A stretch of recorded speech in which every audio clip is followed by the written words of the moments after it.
Part 2 Part of 2. critical commentary to episode 6 of Dangerous Romance. Let's go. Let's go. All right. Well, you start.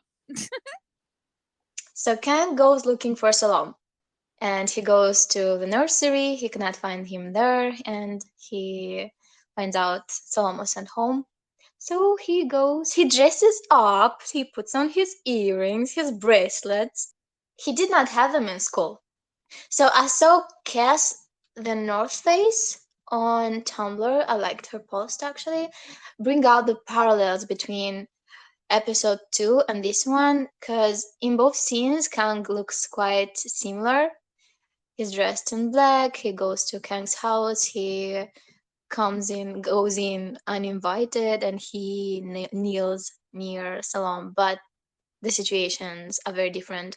This thing that happens changes Kang's perspective Mm, very much again. yeah. Well, it's interesting that you mentioned that post that you saw because when you started talking about it, I was just about to say when he went there that night to like threaten him or whatever, he looked super fine then as well. Like he did, he made an effort. Like it's like, hang on while I just make an effort to go and threaten my bully. I mean, threaten my And so when he goes there, he's like, "Can you open the door for me?" Okay, it's a bit different. There's a little bit of like a hint of asking for consent, but not really. Like he behaves like he actually has the right to be in Salam's life, and he's entitled to request this of him, entitled to open the door. I made a post about doors on Tumblr, Mm, and especially when it comes to Salon, he will break in.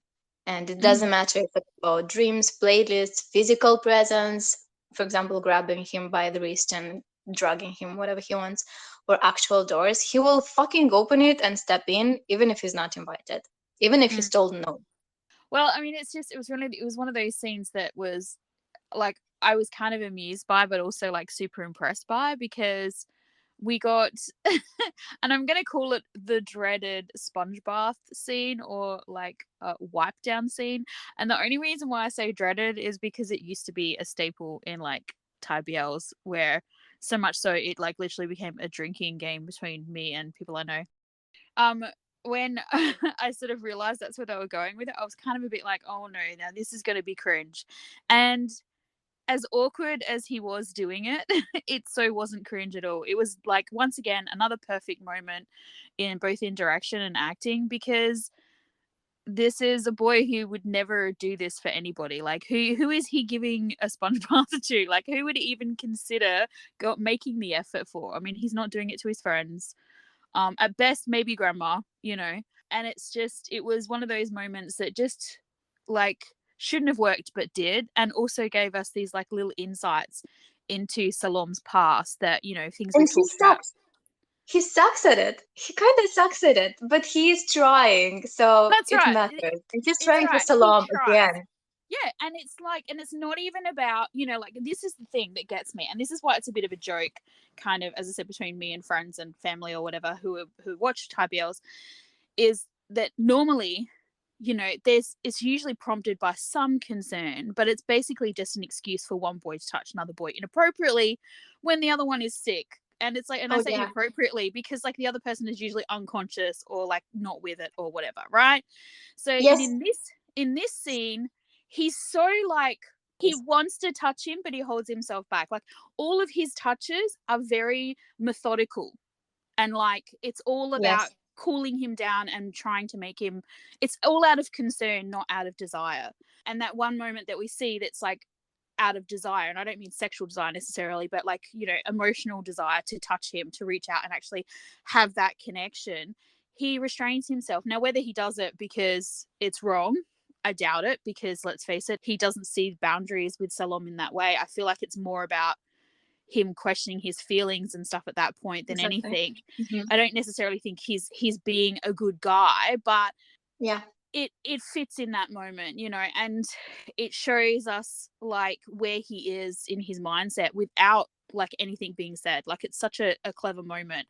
And yeah, as I said, is right. He does. He totally sucks at it, but he's doing his best, and he's basically what he does is all you need to do.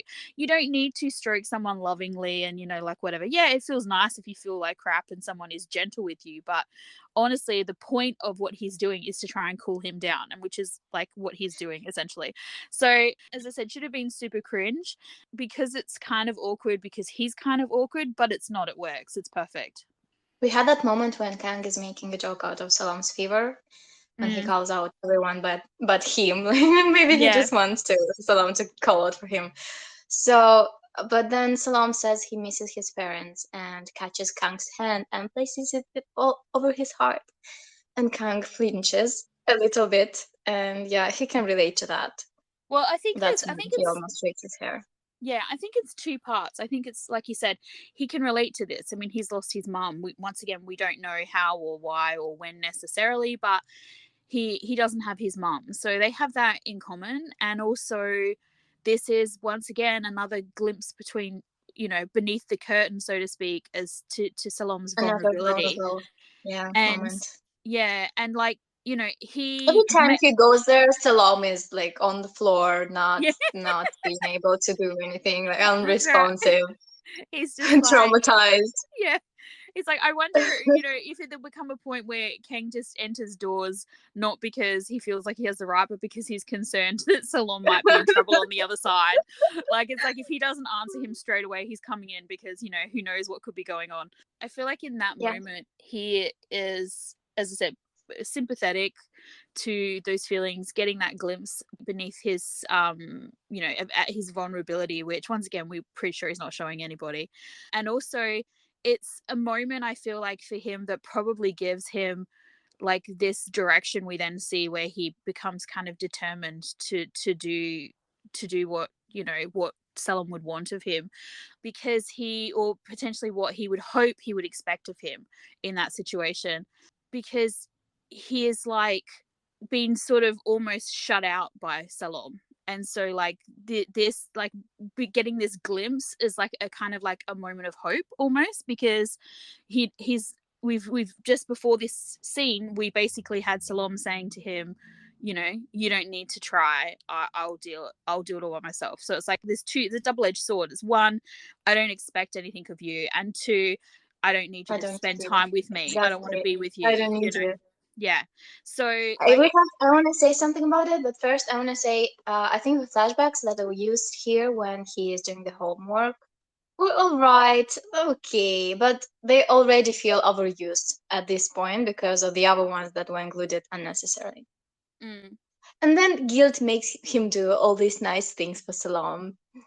Guilt makes him stay up all night. Guilt makes him walk back to Salam's house with food and a stupid smile on his face. And guilt makes him jealous on being replaced by Guy. like guilt is literally The another guilt word, fairy. just at this point is his word for love, because honestly like guilt my backside, seriously.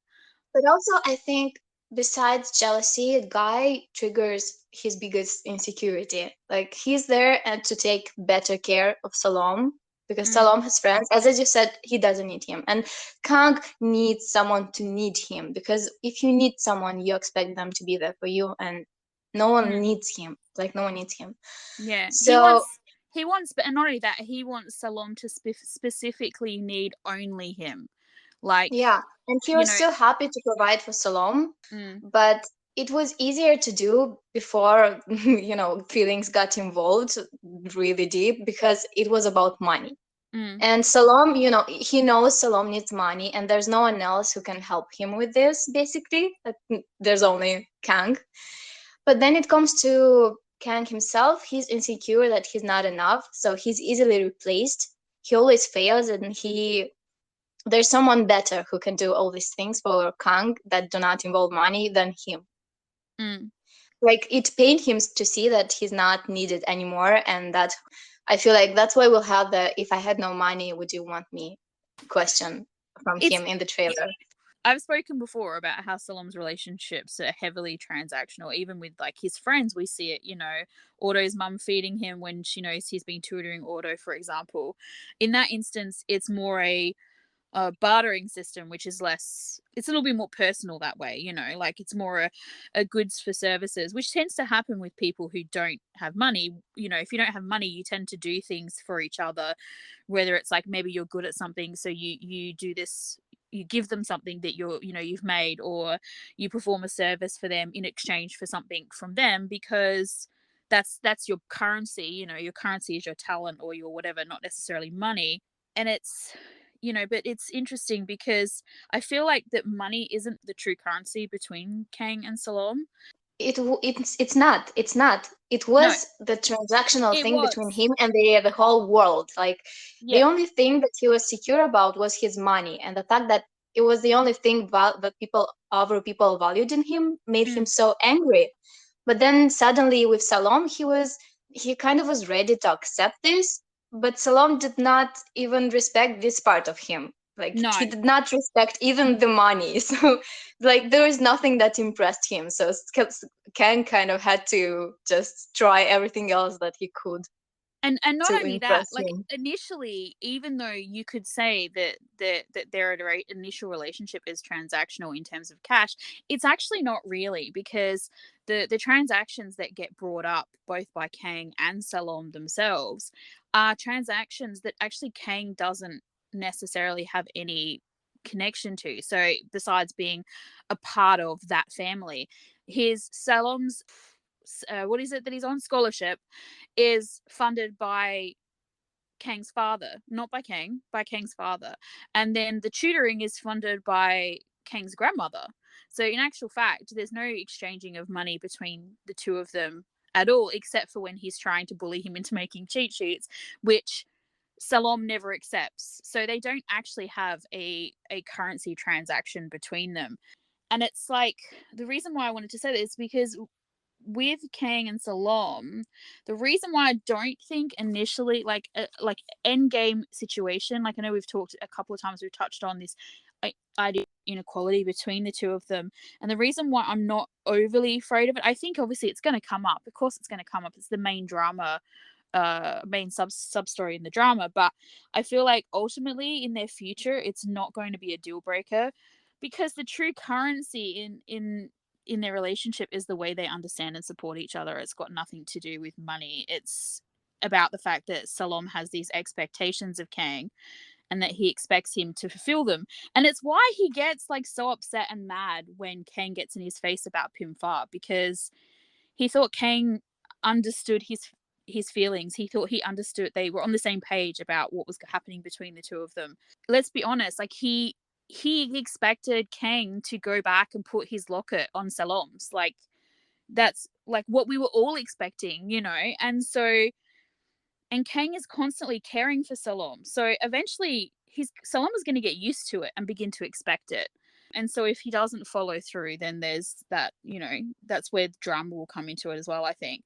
And Kang needs someone to support him, but he also needs someone to hold him accountable, like someone who expects him to do things, but also who will support him as he tries and if he fails to do them. He also, I feel like he needs to feel needed. He wants, but for Salom, he wants to be the only one. Like, he wants to be the only one who sees Salom's vulnerability, and he still wants Salom to bend to him. I feel like from the very beginning, it's been this obsession that he's had has been with getting Salom to bend to his will. But only now I feel like it's more less about bending, more about leaning on him. And I feel like their relationship is what they need and what they get from each other is actually really even and quite healthy, even with the class distinction that's going on around them.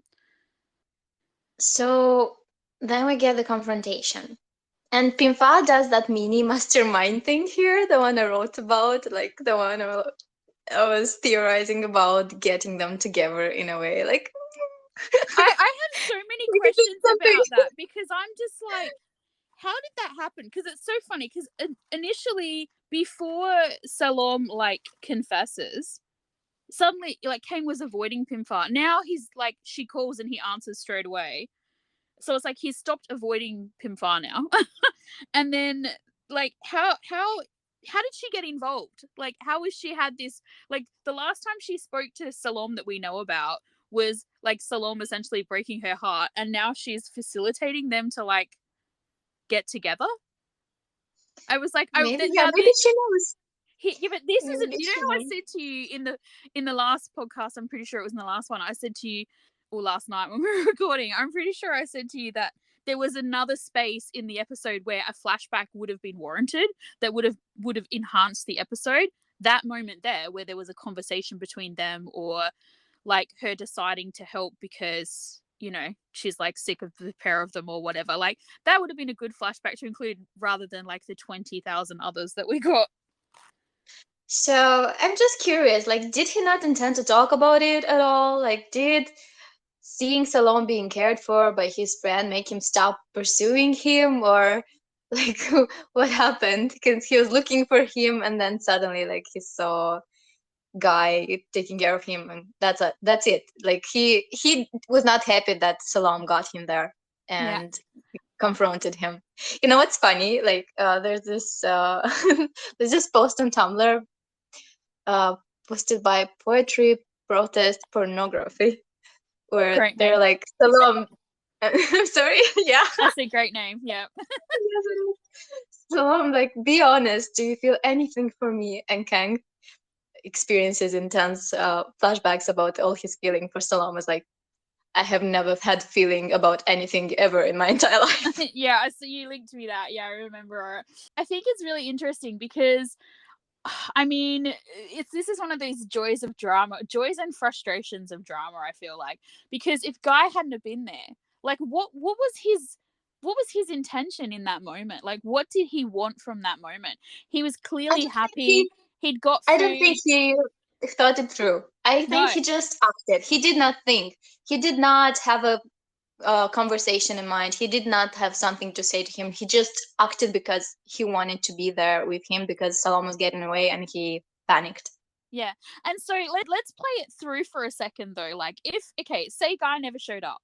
He comes back, he's got food, he's all giddy and happy because let's face it, that's like what he was feeling when until he saw Guy. He gets there, Salome is sleepy and still not 100%, and he's all soft and like, where does this go? Like, are they having a conversation here? Are they going to have a moment? Like, something had to was going to have to have happened. Like, it could. I I feel like feel Salome would not have just let it go anyway. I feel like he was expecting everything to go on the way it was Yeah, because back to now normal. he does not have, yeah, he does not, there's no Pimfa to get involved. Salome obviously likes him, so he thinks he'll just stay because he stayed, even though Yeah, like he thought he was into Pimfa. yeah, I feel like in his little mind he somehow thought everything will go back to the way it was before this whole mess happened. yeah. He could have Salome because I feel like, actually, hang on, we're onto something here. So I feel like, yeah, you're probably right. He's in his little mind. He's like, and I'm totally not bashing him by saying that, but like in his little mind that lives in his heart where it's confused, he was probably thinking that Salome is his. Salome basically said that, like he's, he likes him, he loves him, whatever. Um, and, Salome's like, Kang may not be ready at this point to accept that necessarily, but like in his mind, I feel like he would have been like, well, then he's mine. You know what I mean? So then to turn up and see someone else there in a place where he thought was his, would have been a great like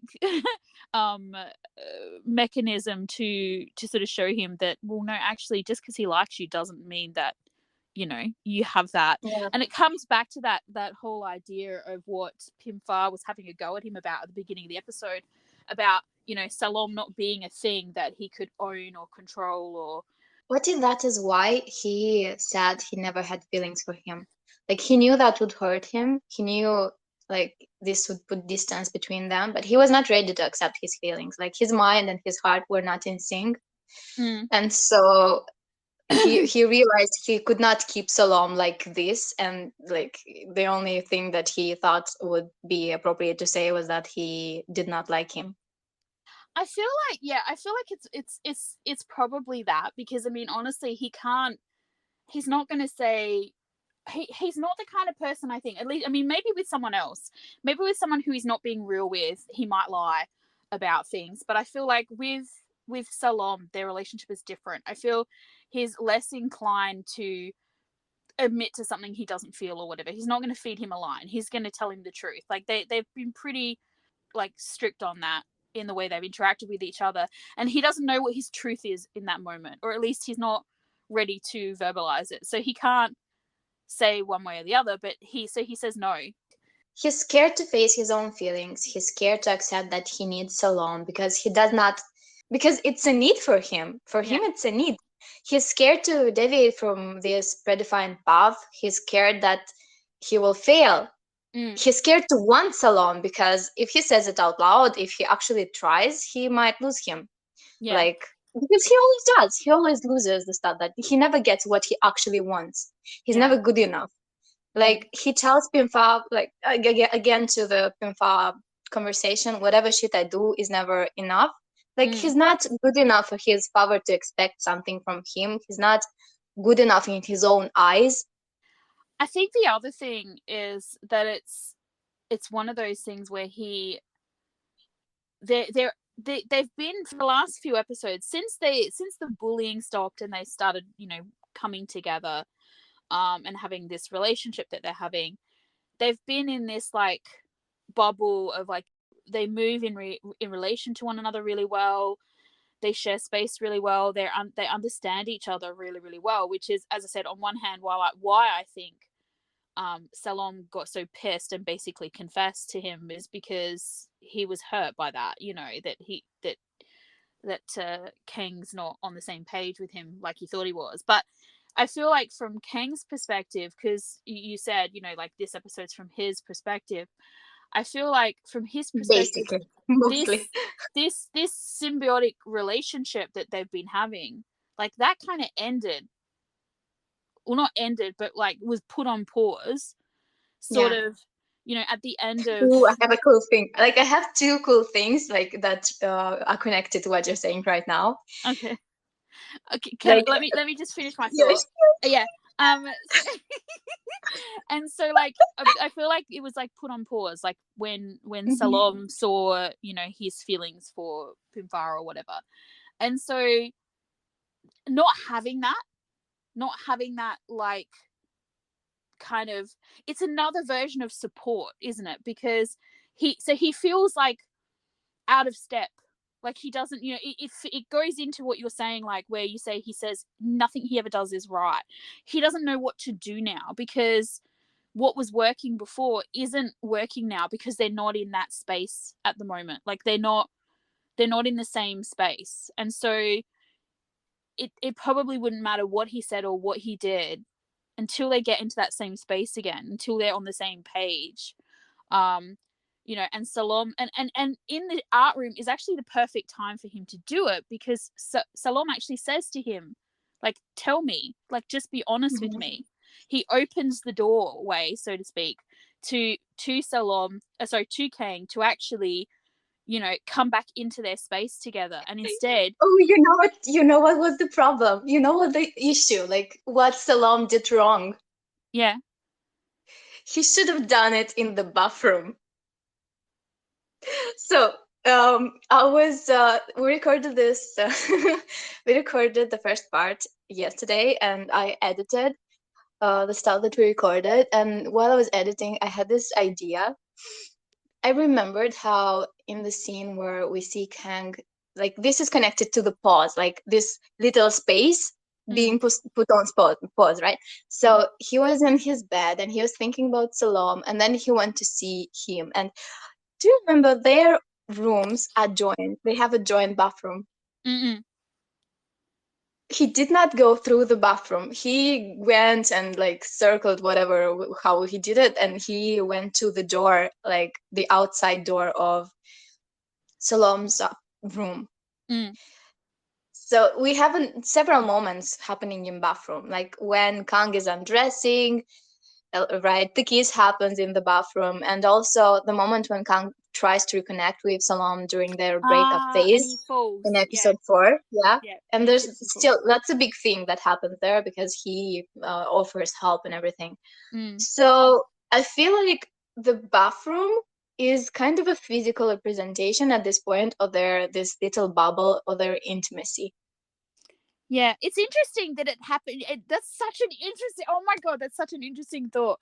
Because I if we remember take it, into like if caps locks no, yesterday. but like if we I was take so it, excited. yeah, if we take it back to this idea of environments and what they mean to each other, like they're in Pimfar's environment. Pimfar's environment is the art room. That's her space. So, and Yes. she doesn't belong in their bubble. Even though Kang tried to put her between them, because let's just say, look, let's be honest, that's what he did. He tried to do it by like first pursuing her because it was the right finger air quotation choice, for his like predetermined expected future. So he first off he tried to put her between them, and then when that didn't work and she tells him she likes Salom, he then tries to put her between them again, which Salom was just like, no fucking way, by putting the two of them together. And so she doesn't belong in their space. So yeah, to have this conversation in her space was never going to work. Oh my God, that's so interesting. Oh, mind Yeah, blown. and he doesn't go like he doesn't go through the bathroom when he goes to search. Like this is on pause. They don't have this bubble doesn't work anymore. The second cool thing about this moment is also connected to something that you said. It's regarding the song. And it's Ah, connected to the moment of Salom's confession. mm-hmm, So the same song plays again, but it starts with the verse. In the scene where Salom confesses, it kind of starts with a chorus, I think. mm-hmm, But here it starts with a verse, and so the song plays again, and now the lyrics are from Kang's point of view, as the realization dawns on him. Just listen. Just a breeze drifting on by, never knew how love could be described. The lonely nights, the coldest flights have passed me by. The wind of fate blew you into my sight, from depths of despair to the purest light. I'm headed to the direction that feels right.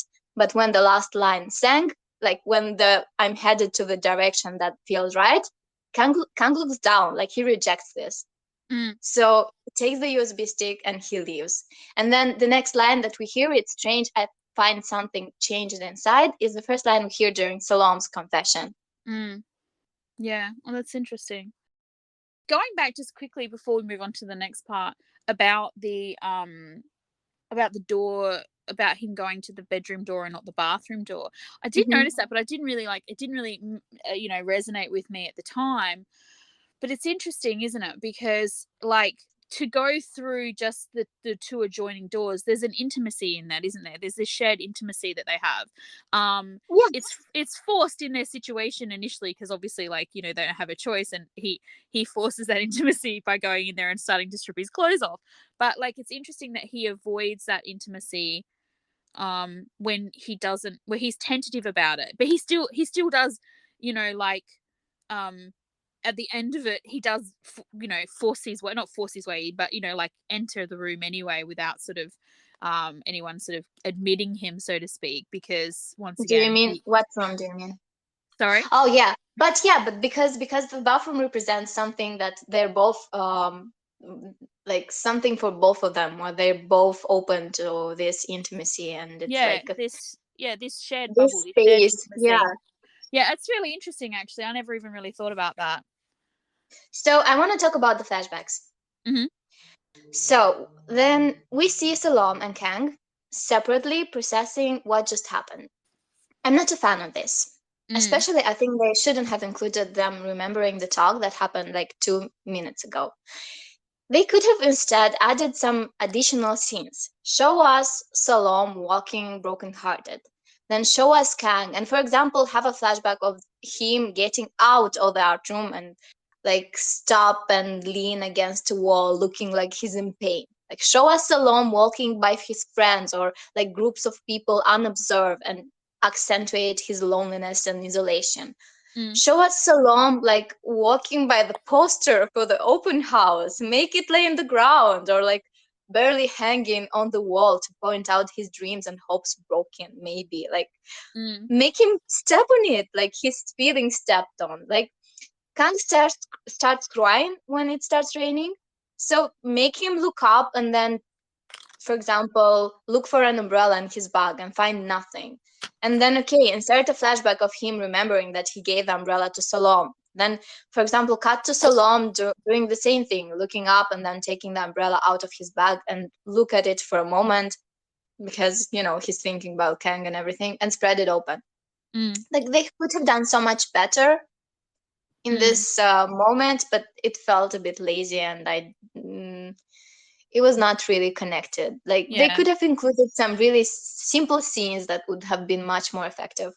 Well, I mean, the original trailer, it appears that they completely changed this whole second half of the episode Yeah, I in wonder if the they didn't reveal and like. everything, and they just didn't know what to do after that. Yeah, maybe just something happened and they did not have time to shoot some more scenes, because like it seems like a possible Mm. thing that actually happened. So Yeah. maybe that's what happened, because otherwise this flashback thing is a mess Yeah. right now, I like mean, at this I get point. why they did it. Like, I get why they did it. Like, it's one of those things. Like, you can see like the intention. Like, the intention was to show it to us from Salom's point of view, but it was too close. Like, even if they were going to do what they did, it was too close in the episode. Like, it literally just happened. You can't just do that. Yeah, Or if you at were this going point to they do had that, so like, they many. showed the whole scene again. Like, that, just show a part of it, like a little glimpse. Like, the moment where he says, "I don't have any feelings," that line there, or, "I've only ever had guilt," or whatever, just that line there would have been enough to like break him and show that. That's all you needed to show us. You didn't need to show us like the whole conversation again. So now we have a football game. Salam not giving Kang a bottle of water feels like Salam from like an episode 1 or 2 Salam move. Oh yeah, He's hurt. it was He's super hurt it and was he's angry. super yeah, it was super sassy and petty, and I kind of loved him for it. Yeah, because he was made to feel crazy by hoping again and again and again. And like he approached Kang with an open heart so many times, only to be told that everything that was done on Kang's part was done out of guilt. That's just ridiculous, and he's I right to be mad. Yeah, I feel like he knows as well. Like, I feel like deep down, even, I mean, he does. Like, this is the whole thing. He does. They know how each other feels. They're just like, uh, for whatever reason, it's just not coming across. But like, so I feel like he's pissed too because he knows he lied, and And they you know don't. what he does here? He kind of like takes away his approval. He takes his attention away from Kang, and Mm, Kang is being punished. and he does not like it at all. And now, Salam has taken away his support. The windmill won't move. Kang is lost. He can't play. He has fallen. Just like Pinfa earlier in this episode. He literally falls, like, and there's no one to support him. No Yeah, one in the and crowd believes in him. They laugh at him because, he was a bully. yeah. Like they think he got the place because of his father connections. So he's on the ground, Mm, and the second time I watched this scene, I noticed that first we see Kang look into Salom's direction, and then we cut to Salom shooting the Sue thing, the encouragement. mm, So Kang looks at him like he expects something. He looks at Salom, mm. and then Salom responds. So then we get this flashback again. Hang on, just before we move on to that, because I know what you're about to say is like deep and meaningful.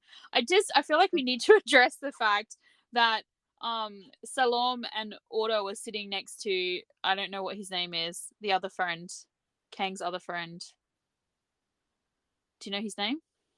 Max, I think it's Max. Okay, so Max, and like when he falls, like when he gets body checked and falls, like Max is like angry and gets up to like like start shit or whatever, and Solom's just like, no, sit down, and he does. Like, what the hell? Like, what is this power? It's so funny because it's just like he's just like, no, this is not for you. Just sit down. I'll take care of this. And yeah, anyway, please continue. So again, we get the good flashback, and I love this flashback.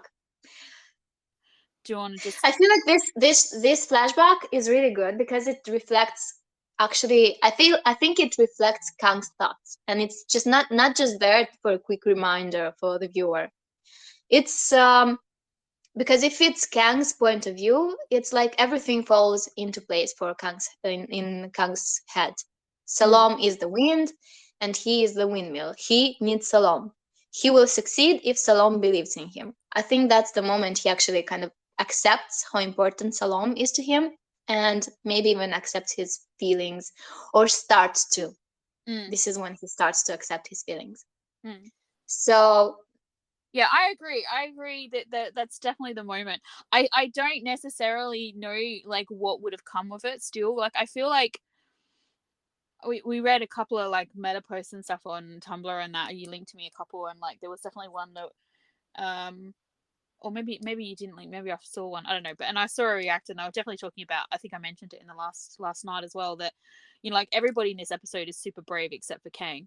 So even though he has this moment here, I have to wonder if it wasn't for Guy and he's like insane out of like unreasonable jealousy that he has, whether or not he would have actually prompted himself to actually do anything, or if like next episode he still would have been like, you know, spend time I with think me. But maybe he would have, but he did it in an aggressive way, like in a desperate way, because jealousy was also involved. He's an outsider. He's an outsider in this team, and but the only thing he cares right now is his jealousy.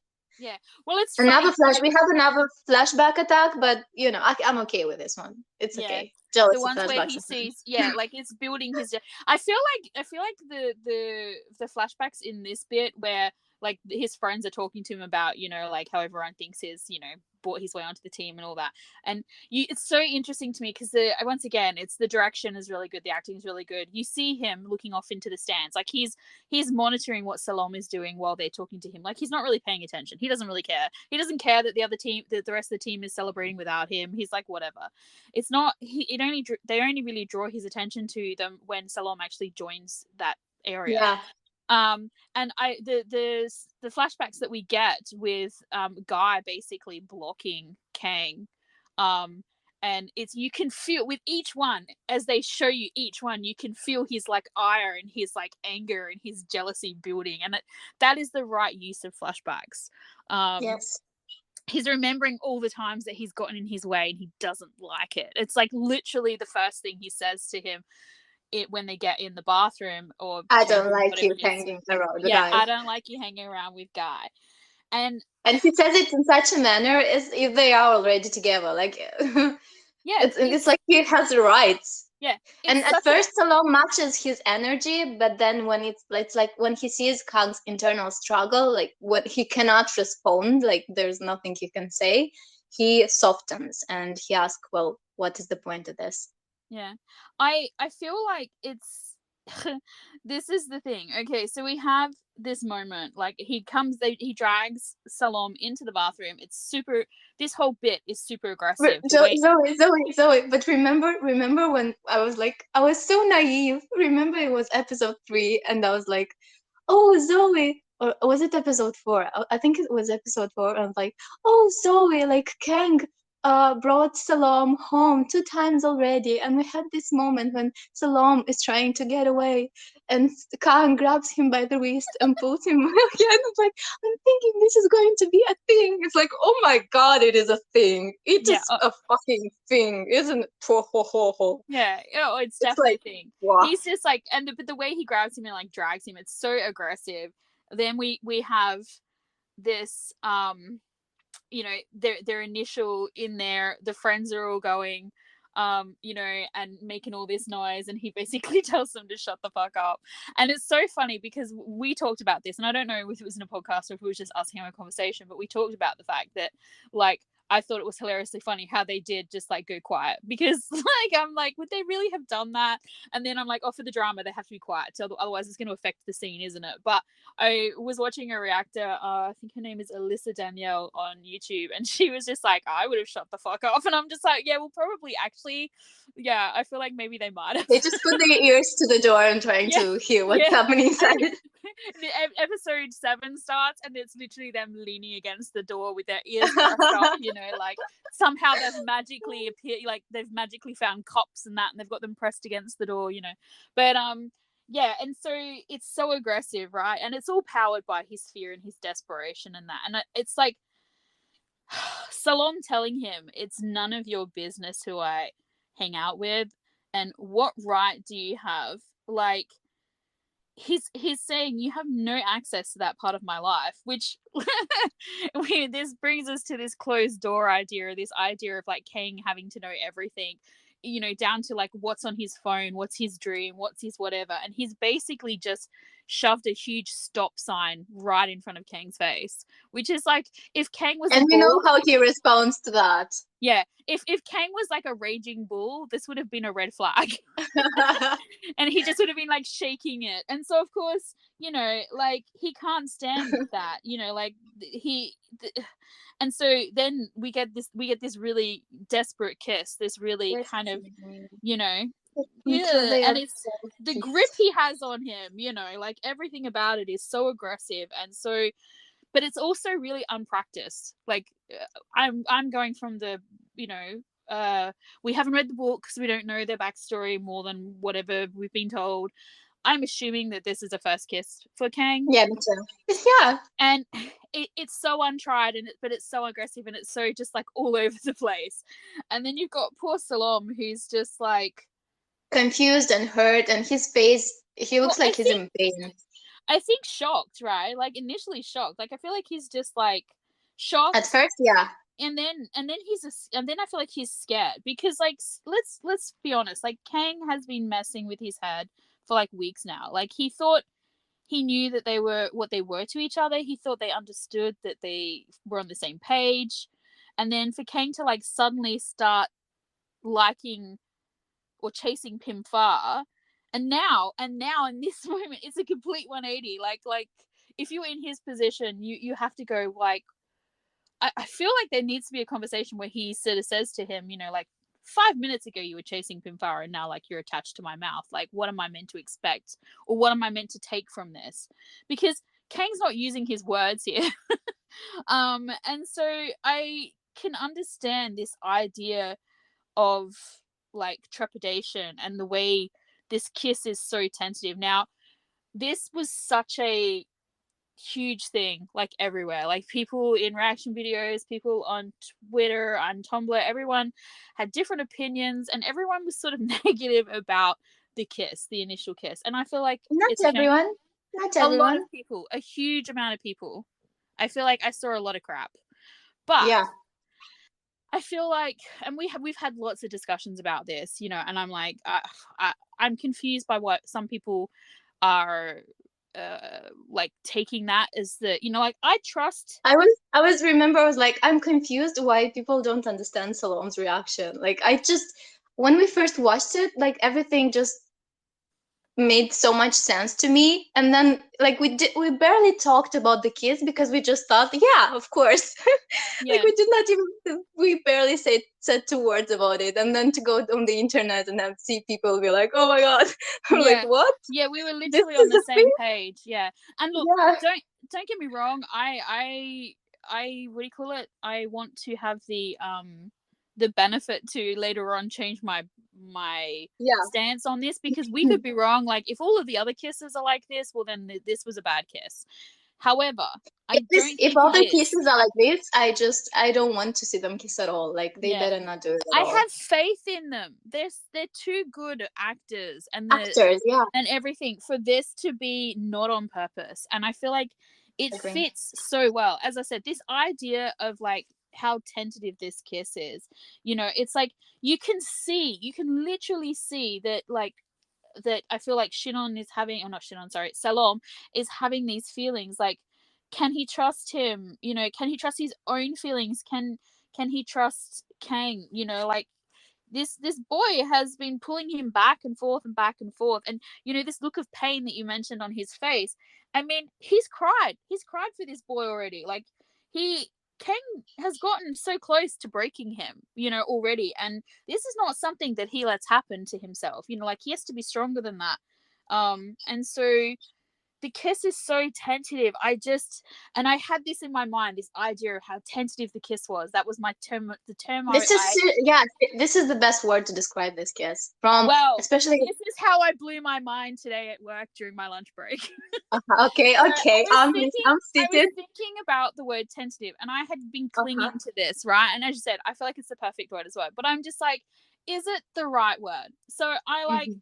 you know, because I'm an English lit major at heart, I pulled out my, you know, Google, and I was like, just, you know, looking up the dictionary definition, and of course, while I was doing that, synonyms came up, and like Mhm. the most obvious synonym for tentative is provisional. And I'm like, Okay. this is when my mind was blown, because if you look at tentative and provisional, like in this moment, like when he kind of accepts him but he's still really tentative, it's because like the meaning of this word of tentative and provisional, it's existing for the present, with the idea, the possibility that this could all change at any moment because something has altered. So it's something that's being provided for a temporary need but subject to change based on the criteria of the event. So like, the reason why he's so, why I he can is so trust this. tentative is because he can't trust this moment. Like, he's still, even as he starts kissing him back, He from can take it Salom's all point of away. view, I feel like he's still not 100% there. Like, Kang Because is, with actions, Kang was there. Like Kang was a boyfriend. Like Kang was his boyfriend with his actions, but with his words, like yeah, they can just stop kissing, and Kang will take it all away with his words. yeah. I feel like in this moment, this is where they've changed, because we've had conversation before where I said, you know, you could see earlier on, we saw Salom's, like, you know, flirtatious sort of like acknowledgement of, you know, their flirting and his attraction and all the rest of it, but it didn't seem that deep, you know, right? To me, at least it didn't. Whereas we could see Kang like slippery sliding straight down into the depths of like obsession slash love with Salom. And then clearly Salom was a lot deeper than we realized or he realized. You know, Kang is in denial. Now we're at this point where Kang is, you know, Salom put himself out there and Kang was not brave enough, not ready, whatever. And then now we've got Kang, who's like, I feel like the moment his mouth touched Salom's, that's it. I feel like he's done again. Like, I feel like he's so down again. Like, I before feel it like was, the moment Salom kissed him back, that was the yeah. moment Oh yeah. But that you was know what I it mean? for Like, I him. feel like there's no like, he's not about to backtrack. Like, he's gonna be, I feel like, pursuing now, right? Whereas Salom was sort of not pursuing, but like in that aggressive kind of like, I like you know, how do you feel kind of place, because Kang forced him into it, really. But like, Mhm. he was in that place, but now he's really not sure. So he's gonna make Kang work for it, I feel like he's gonna need like a bunch of stuff from him before he's gonna like, I feel like, kiss him wholeheartedly, because he's like, this is, besides it being all new, it's like he's still like he's really scared, like, whereas I feel like Kang is gonna be like, oh yeah, this is totally what I was meant to be doing all along. Like, how stupid was I? Like, how can we make this even better? Like, do you want to hold hands? Let's go steady. Let's But try everything. yeah, like, do you know our bedrooms are joined by a bathroom? Shall we have a shower together? Let's Like, go to yeah, the like, bathroom again. Yeah. yeah. So like, I feel like it's gonna take Salom a minute. And I feel like if he had just kissed him back passionately, which is what happens in a lot of dramas, it wouldn't have been as meaningful. It would have been out of character for him and out of character for that moment. And I feel like what we got was absolutely perfect in that moment. And as you said, Okay. when he slowly starts, very once again, tentatively starts accepting and kissing Kang back. The way he tempers Kang, the way Kang just like calms the fuck right down, Exactly. because this acceptance that he's getting from Salom means that Salom isn't about to close the door on him. It means that Salom isn't leaving. He's not backing away. You know, he's less terrified, he's less desperate. And so you see He that lets go of the reflected. grave. Yeah, you Yeah. see that reflected in his movements. And it's just oh, And now it's about exploring. And as Shimon said, looking for his heart. yeah. He's That's just when it transforms into that, into Kang looking for his heart. Or maybe he already found it. yeah. So it's just I'm really interested to see like Friday's episode, which is getting so close now. I'm so excited because I feel like there is this we're gonna see, like, it seems quite playful in the trailer, but we're gonna see these bits where it's he Oh, makes him jump through hoops, I guess. I feel like. we're going to have a give me a score for the kiss because I totally see this coming. I told you, I just see this thing becoming another thing because he asked, what did you think about the kiss when they faked kiss in the alley, and now we see this. What did you think about the kiss in the Yeah, well, next episode? And I feel like because it's very much possible for it kind of happen very yeah, fast. yeah, I feel like it makes sense for their relationship because Salome is his tutor. Like, he's used to getting a grade, he's used to getting a score, and he wants to please him. And you know Yes, what? If he's not up to par, if he hasn't met that expectation yet, well then he's damn I'm off. he's damn willing to Yes, start studying. exactly. He's like, let's get on that extracurricular. Let's get the windmill spinning. Yeah, I feel like he's going to Give be me a the wind. problem. I feel like he's going to be a problem because it's like what I was saying to you. Like, there's this idea. Obviously, I feel like he's not going to want his dad to know. Like, I think that could potentially be an issue later on. But while they're in their bubble, which they're going to be in again, and as they slowly start to include other people in that, the school, I feel like, is a safe place for them because like his dad is not at all interested, and even like at home as well, to a certain extent, is going to be a bit of a safe place for them because the dad's like not there all the time. And I feel like he's going to I'm like here try for and it. yeah I'm he, here for it. I want to see yeah it. he's going to be Oh, running amok, and like poor Salom's going to be like, yeah, not here because like but we'll see what happens. so we received a voice message from our listener. Her name is Cass, and she also wrote a post on Tumblr about our podcast, which was really, really, really nice and cute. Like, I fangirled today straight. I'm still fangirling. Yeah, I still feel Thank like I you. should be apologizing for like time lost. Thank you for the feedback. It made me want to record more and talk about it even more. So yeah, sorry. Yeah, look, at this point, we were pretty much just thinking we're just doing this for us. And so it's not Now nice we're to supposed nice to to be. know that we're not just like screaming out into the void. So we're going to insert her message right now. Hi, my name is Kess. You can find me at Kess the North Face on Tumblr. I just discovered Critical Obsession this week and have now listened to all the episodes, I think, except one. I'm a huge fan. I love all of your commentary and enthusiasm. You're really making me have a much deeper appreciation for the show and have actually already inspired several very long meta posts, so thank you. I wanted to talk about 4 things that you discussed specifically in response to episode 6. I did have to limit myself so that I wouldn't talk way too long, but these really stood out to me and I thought were worth dwelling on a little bit. So first, when Cylon lets go of the umbrella in the iconic rain scene, you mentioned he specifically lets go of it when King is hurting him, both physically. King grabs him by the shirt and or pushes him, I think 3 different times. And he's also hurting Cylon with his words. He's yelling at him, he's very angry. And I think just teasing that out a tiny bit more, the umbrella, I realize, maybe this is obvious, is a symbol of King's protection. So it's really upsetting that Cylon lets go of it in that moment, and I think makes me I'm going to really pay attention more in the future when Siloam is holding that. Okay, so the umbrella. Yeah, that's really interesting. I loved it. I really loved this I must observation. admit, I was so focused on like what was happening, and because I was, as I mentioned previously, I wasn't expecting the confession to happen there. I did. While I noticed the umbrella eaglet, that he had the blue umbrella and everything, and the way it sort of was just disregarded, I didn't really think much about it. Like I hadn't really put much thought in it. But I love how she says that it's like him rejecting Kang's protection in that moment.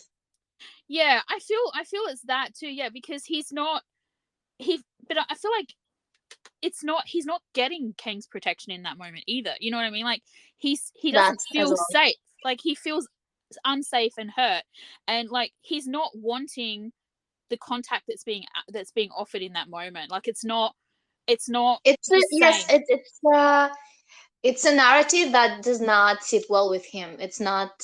This does not feel safe and comfortable anymore, and this is what the relationship has given him up until now, and now Yeah. suddenly it's something completely different. Yeah, so it makes sense that there's a rejection of what's being offered, because that's not what he had before, and it's not what he wants moving forward. So I really like that. I thought it was really, really cool, and I like, thanks for pointing it out. Yeah, it added another layer to that moment for me that I hadn't realized was missing. So thanks for that. And yeah, second One. second part. I also really loved, so this is my second thought, your commentary on how they have this insulated little world they fall into. It's how they, when they are most likely to laugh, when they enjoy time together, really how their relationship has progressed. And first, I thought it was so cute that you said that Salem's friends don't see that. They haven't seen how sweet Kang is to him. But what really stood out to me is they don't get to enter this world for a single second in all of episode 6. In their first tutoring scene, Kang is kind of depressed and anxious. After the cheerleading practice, when Salem finds him, Kang is pissed at him because he's totally just jealous that Pimpha likes Salem, and for no other reason. When Salem is sick, he's unconscious, so they don't get that time together. In the art room, Kang is lying to him, so they're not having that genuine back and forth. And then obviously the locker room, they both have spectators right outside the door, but it's a very fraught moment. So I thought that was really interesting that in this episode they didn't get that once, and we're finding that maybe they're not going to get to have that world anymore because now they have to bring in external people. Well, it's like what was said, like it did not even occur to me that their world didn't really exist in this episode. I mean, I know I sort of I had mentioned, and I had in my notes about their thing being like on pause, but I hadn't really sort of like considered that was like actually happening. Like I wasn't really paying such a huge like attention They to it, were which is both, so yeah, they were both kind of fake. They were yeah. not their real selves. Yeah, and as I said before, it's like Kang kept trying to insert Pimfar into their world, So, and it's like their space is missing in this episode, okay? And I wonder, like, as I was listening to her speak, the idea came to me as well. We both had different points, and we both had different takes, and there were things that you said that I agreed on, and vice versa, and that. But about this idea of like what drove the characters in this episode, you put a lot of it down to Kang's idea of not feeling good enough about himself and things like that. But I wonder if this also, and we sort of touched on this when I was talking about the pausing and that before, if this did not drive them both a little bit to break in this episode, like for Salom to confess and for Kang with his kiss, because like even though they're on their own in this, and they're in the proximity of each other, the closest they've been living together, all that sort of stuff, they've never been so far apart, and it just feels wrong, and it feels terrifying to them after having that thing in their lives that like they had both maybe not even realized that they were missing, that they needed, whatever, and then like to just not have it. And like from Kang's point of view, you could see him scrambling towards the end without even realizing that that's what he was trying to do. He was trying to get it back, And that whole idea, like you were saying, about where he said, everything I do is wrong. Like all of the things he was trying was just wrong. But he wasn't willing to do the right thing until right at the end. Like he wasn't ready Yeah, to do the right thing anyway. But I feel like that's the thing. yeah, it was I do think that this lack of their own little personal bubble, so to speak, which was like so comforting and so like, I mean, you can see, you dependable. brought up the Yeah, episode where they were in the toilets back in is it episode 3, episode 4, where he slips and falls and for Kang for uses that as a kind my of a my favorite. I yeah, okay, it's tattooed on your brain, I know. As Kang uses that as an opportunity to bring that, like, this intimacy that forms again around them, as an opportunity to try and help him. Um, he's unable to do that. I mean, that could even be as well why he tries to use like violence with him in that moment where he's angry about Pimfar too, like the way he grabs him and everything, and even the violence of the end kiss and everything, because he's trying to get that connection back, and it's just, physically it's not good enough. Like it's not, it's tangible, but it's not going to bring this thing back that they have. And so yeah, it was definitely interesting that to point out the fact that it was vacant in this episode for most of the part. Yeah. should we go to part three? Part Yes, three. please.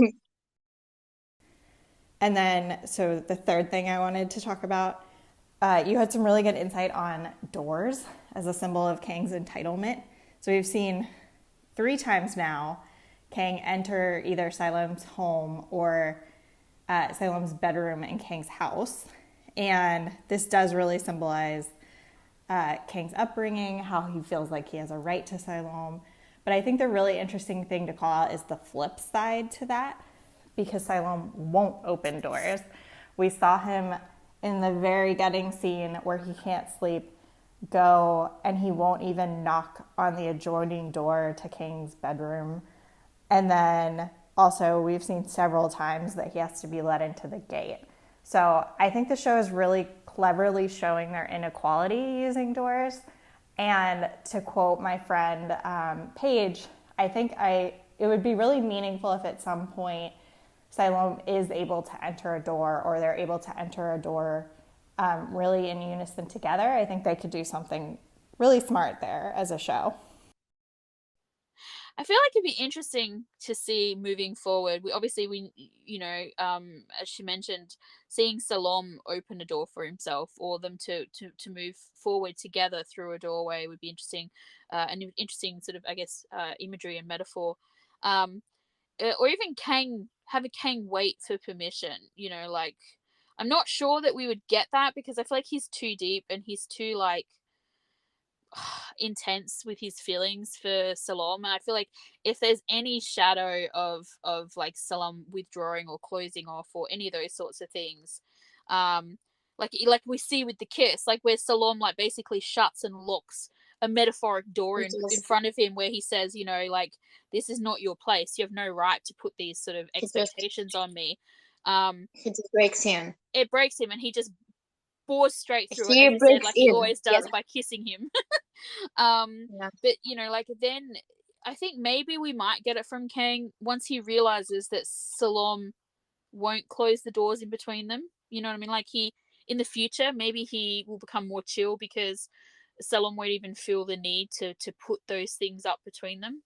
Like, he'll fully and willingly show Kang his soft vulnerability. Like, as you were saying, every time Kang goes to Salom's place, he's behind a closed door or whatever, he finds him vulnerable. But neither of those were willing. Was Salom a willing participant in showing Kang his vulnerability? Like, he didn't make that decision. Like, it was taken away from him, both by the people beating him, and his illness or whatever, and by Kang coming into that moment. So he didn't actually have the choice to make that call where he showed him his vulnerability. So I I wonder what would be the doors for Salom to open. Doors are closed for Salom. He does not have privilege. yeah, true. I mean, that might be something to look at a later date. I mean, pay more attention to, but also it might be like it might warrant to. Oh no, we might have to watch the episodes again, to see Yeah, like what I'm doors he's curious. to see if there are any that he's hesitated, entering for whatever reason. And then finally, if you're not sick of me talking yet, I appreciated how you talked about the kiss. I know there's been so much discussion online about the kiss. Some people, it really didn't work for them. They thought it was awkward. But I do think it was filmed very intentionally. And I think it's something that rewards rewatching. And so I did want to call out a few details that really stood out in there. One, Siloam is fisting his hand in Kang's jersey, but we've seen before in the alley kiss that Siloam very comfortably touched Kang much closer, with his hand on his lower back. And so I think that is telling us that he wants to touch Kang, but he's holding himself back. He's scared. Kang has been putting him through the ringer this whole episode. And then I think there's a lot of little micro details that Chimon is doing to try to show us that Siloam is just scared and uncertain. And if you watch, he gradually is kissing back in these little ways. A couple of times, Kang will tilt his head and Siloam will follow. And there's also nice detail on Kang's side too, how he starts off so aggressive and entitled, but his grip relaxes. He moves from holding Siloam very proprietary to kind of just very gently stroking his cheek. And so I think it's a very sweet moment that was filmed very, very intentionally. And I do find it a little sad, the larger reaction I've seen to it, and hope that people, as they watch it more, find that they can enjoy it a little bit more. But anyway, thank you for letting me send this voice memo. I'm so excited to both watch episode 7 and hear your reaction to it. And I look forward to many more episodes to come. We do agree with you. Yes, we do, as you can tell, because I think we mentioned similar things, but yeah, I think it's nice that we're on the same page, and I hope that we're right. I hope that we get like an amazing kiss from them, and I can't imagine that we're not going to, because I feel like Kang is too passionate of a character to just like let it go. I believe in these guys as actors too much to not expect, More. They have been delivering on intimacy so well Yeah. up until now, and it would be very weird to have them kiss Yeah. like this. And also, Like, I believe, and I mean, I have never actually watched one of them, so I'm not 100% sure, but I believe Chimon has done BLs before, so it's not like this is his first rodeo. So I feel like it's not an uncomfortable, being an uncomfortable kiss necessarily for the actor. I feel like it was definitely character driven. So I think it's just, we're gonna have to, it's one of those things where I often say about stuff that happens in my life, oh well, we'll have to wait and see. And I feel like that's where we're at this point. But I honestly trust the actors and the direction and this show. Like, the show hasn't let us down. Like, I mean, okay, flashbacks yeah, even with the notwithstanding. flashbacks, I feel like even with the flashbacks, I feel like something actually happened there. Like there has to be a reason. Like they reshot everything. I feel like they just did not have time to. I'm laughing because I'm like having this like image of like the next like however many episodes, and it's like 20 minutes of like episode and the rest is just flashbacks. No, I'm joking. Obviously you would have a slow meltdown, but yeah, I'm with you. I feel like the fact that we know that they've reshot stuff here, it may be that what the existing stuff that they had that went with that initial kiss they didn't match, and they didn't have time to reshoot it, so they thought they could get away with doing it like this. Anyway, yeah, obviously we have a lot. Like I have a lot of faith. I'm expecting stuff. I'm the Salam to this series being Kang. Yeah. Maybe they just weren't expecting a couple of crazies to like totally pull apart their show in such an in-depth manner, like more the fool them. Like, how could they not realize? Of course we were going to do this. It's a slow slip into insanity. Like they should have been aware that they were opening that door. Oh, there's lots of door metaphors tonight. But thanks once again, Cass, for sending in your message. we're also really looking forward to watching episode 7 and reacting to it for you guys. Cass, once again, thanks for sending in your thoughts and letting us look at things in a slightly different way. It was lots of fun. I mean, we've been doing it just between the two of us, so it's always good when we see someone who's like-minded or at least has a different insight. It gives us something else to talk about, which, you know, clearly we're enjoying. Thank you, Cass, for the voice message. It's been fun interacting with you. We are looking forward to doing it again in the future. I feel even more enthusiastic about the next episodes of our podcast and reacting to everything and interacting with other people. If anyone else wants to, you know, send in a question or has something they want us to talk about, feel free to leave us a message on Twitter or Tumblr, or you can actually go and leave us a voicemail on our Spotify. And yeah, you can access it by looking for our Spotify channel, and you can find the link there. Yep. In the description. And if you're not sure, on Twitter we do have our card pinned, and there is a message link on that will take you straight to where you can record a voice message. So now, before we end, you wanted me to remind you to talk about the title. What did I write? The title graphics. The title graphics. Title you know how when we see the titles, the graphics in the beginning, it has the name of the series and this windmill that's spinning, like a continuation of one letter of the title. Mm-hmm. And you can also hear the wind blowing because the music stops and it's just the title and the windmill is spinning and the wind is blowing. So every time I see that thing, I'm like, don't fucking stop spinning. Don't you dare. Because it does. It does, and I don't like it. So I don't worried. think it does not necessarily mean anything, but it just gives me anxiety. I don't like it. So you're saying that it could be a forewarning for things to come. Let's hope not. Let's hope we're just looking into it too much. This might be a matter of us, we're delving too deep.